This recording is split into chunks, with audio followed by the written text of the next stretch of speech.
అదే RTV app వార్తల్ని క్షణాల్లో చదివే అవకాశం ఉంటుంది. ఒక న్యూస్ పేపర్, ఒక టెలివిజన్ ఛానల్ మీ చేతుల్లో ఎప్పుడూ ఉంటాయి. ఎన్నికల వేళ ప్రధాన రాజకీయ పార్టీలు మాటల యుద్ధాన్ని చాలు చేస్తాయి. పసుపు బోర్డు మాటలకే పరిమితమని చెప్పి నిజామాబాద్ రూరల్ ఎమ్మెల్యే భూపతి రెడ్డి అంటారు. మనతో మాట్లాడేందుకు Nizamabad rural MLA Bhupathi Reddy. Sir చెప్పండి, పసుపు బోర్డు అంశాన్ని ఎప్పుడు చూడు రైతుల చుట్టే తిరుగుతుంది. పసుపు రైతుల చుట్టే పార్లమెంట్ ఎన్నికలు తిరుగుతున్నాయి. పార్లమెంట్ ఎన్నికల సమయంలో పసుపు బోర్డు తెరపైకి తెచ్చారు. పసుపు అంతా అమ్ముడు అయిన తర్వాత ధర పెరిగింది అంటున్నారు. అసలు ఏంటి పసుపు బోర్డు వారం రోజుల్లోనే తెస్తా అని చెప్పి బాండ్ ఇచ్చిన వాస్తవమా కాదా?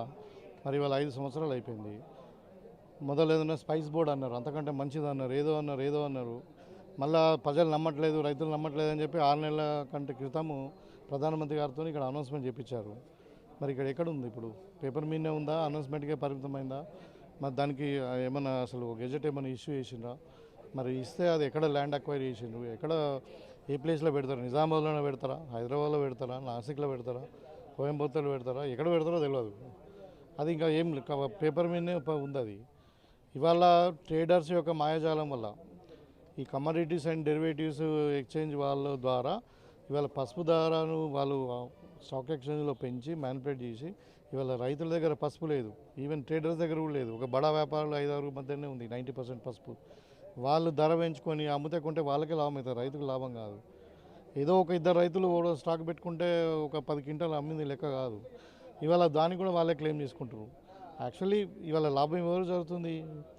ఈ కమోడిటీస్ అండ్ ఎక్స్చేంజ్ దీని ద్వారా డెరివేటివ్స్ ఎక్స్చేంజ్ ద్వారా జరిగిన మ్యానిపులేషన్ వల్ల బడా వ్యాపారవేత్తలకే లాభం జరుగుతుంది.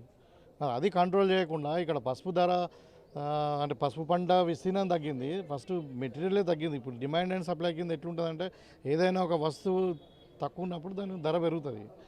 తర్వాత ఈ ట్రేడర్స్ మ్యానిపులేషన్ వల్ల ధర పెరిగింది. కానీ దీంట్లో బీజేపీ ఏమైనా చేసిందేమో చెప్పమనండి. పసుపు బోర్డు పెట్టినరా చెప్పమనండి. పోనీ పసుపుకి ఏమైనా ధర పెరగడానికి ఇప్పుడు ఒక సంవత్సరంలో 3 టైంలు ఎట్లా పెరుగుతుంది? పోయిన సంవత్సరము ఇదే జూన్, జూలై, మార్చిలో 5,000 ఉన్నది పసుపు, ఇవాళ 15,000 అయింది. ఎట్లా పెరిగింది చెప్పమనండి. దానికి రీజన్ ఏంది?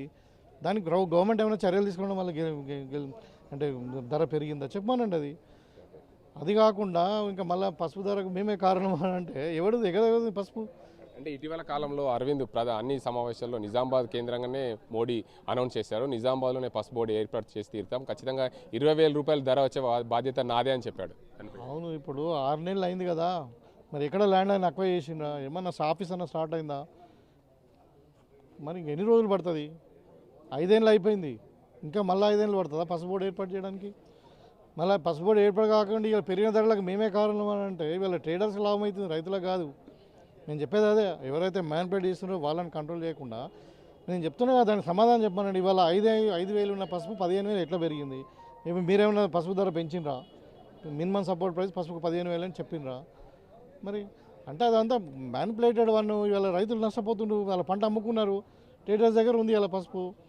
మరి దానికి అదే కాకుండా ఇవాళ ఏదైనా ఇప్పుడు మేము కొన్ని సమస్యలు బీసీ జనగణన అడుగుతున్నాము, అదేవిధంగా మేము రైతులకు గిట్టుబాటు ధరకు చట్టబద్ధత చేయమని అంటున్నాము. ఒక ఆర్డినెన్స్ తీసుకురండి. అది లేదు. కానీ ఎంతకు కాంగ్రెస్ టీఆర్ఎస్ ఒకటైంది. కాంగ్రెస్ టీఆర్ఎస్ ఒకటైతే ఇప్పుడు అది మెడిగడ్డ మీద ఎంక్వైరీ ఎవరు పెట్టారు? మీరే ఉన్నారు కదా 10 ఏళ్ళు, మరి మీరు ఎందుకు చేయలేదు? ఇప్పుడు మేడిగడ్డ కానీ, గొర్రెల దాంట్లో కానీ, చేపల దాంట్లో కానీ, ప్రతి అంశాలు ఇప్పుడు ఎలక్ట్రిసిటీ కొనుగోలు కానీ ఏ అంశం మీదనే ఇవాళ విచారణ జరుగుతున్నది. గవర్నమెంట్ సీరియస్ ఉంది. టీఆర్ఎస్ను బొందబెట్టాలని, అసలు టీఆర్ఎస్ను ఊడగొట్టింది మేము. టీఆర్ఎస్ను గెలవడానికి కారణము బీజేపీ వాళ్ళు, అంతే కదా. మరి ఇవాళ వాళ్ళు మా గురించి మాట్లాడుతున్నారు. ముఖ్యంగా నిజామాబాద్ రూరల్ నియోజకవర్గానికి కార్పొరేషన్లు ఎలాంటి పదవులు దక్కకపోవడం కొంతమంది కార్యకర్తలు, సీనియర్ నాయకులు నిరసన వ్యక్తం చేస్తున్నారు. దానిపై మీరేమంటారు? డెఫినెట్గా అందరికి వస్తాయి. ఇంకా చాలా ఉన్నాయి పదవులు. ఇంకా నుడా ఉన్నది, మార్కెట్ కమిటీ ఉంది, డీసీఎంఎస్ ఉంది, డీసీసీబీ ఉంది, జిల్లా పరిషత్ చైర్మన్ ఉంది. మా వాళ్ళంతా ప్రజలు ఉండే వ్యక్తులు, నామినేటెడ్ కాకుండా ఎలక్టెడ్ పోస్టులకు అడుగుతున్నారు. సో మా దాంట్లో ఏం అసంతృప్తి లేదు, అందరినీ సెట్ అవుతారు, ఎవరేం ప్రాబ్లం లేదు. పార్లమెంట్ ఎన్నికలకు సంబంధించి చూసుకుంటే 2 పార్టీలకు సంబంధించిన అభ్యర్థులు ఖరారయ్యారు. కాంగ్రెస్ పార్టీకి ఇంకా పూర్తి స్థాయిలో అభ్యర్థి అనౌన్స్మెంట్ కాలేదు. అంటే పార్టీలో ఇప్పుడు సెంట్రల్ ఎలక్షన్ కమిటీలో చర్చ జరుగుతుంది. నిన్న సిడబ్ల్యూసీ మీటింగ్ అయింది. ఎందుకంటే దేశవ్యాప్త ఎన్నికలు కాబట్టి మొదటి ఫేజ్ ఉన్న ఎలక్షన్స్ ఉన్న రాష్ట్రాల మీద ఎక్కువ దృష్టి పెట్టారు. ఇప్పుడు మనది 3వ 4వ ఫేజ్లో ఉంది. May 13th అంటే ఇంకా మనకు 50 రోజుల పైన ఉంది. సో ఇంకొక 10 రోజుల్లోనే, రేపు ఎల్లుండి వారం రోజుల్లో అనౌన్స్ చేస్తారు, దాంట్లో ఇబ్బంది లేదు. ఇవాళ టీఆర్ఎస్కు క్యాండిడేట్లు లేరు, కాంగ్రెస్కి మస్తు పోటీ ఉంది. మా దగ్గర 6 అడిగిరు. ఖచ్చితంగా చూసుకోవచ్చు, కాంగ్రెస్ పార్టీకి ఈ మాట ఇస్తే ఖచ్చితంగా రైతుల పక్షాన ఉంటాం. ఏదైతే బీజేపీ పార్టీ కేంద్రంలో ఉందో ఆ కేంద్రంలో ఉన్న పసుపుకు మద్దతు ధర ప్రకటించడంలో బీజేపీ పార్టీ విఫలమైంది.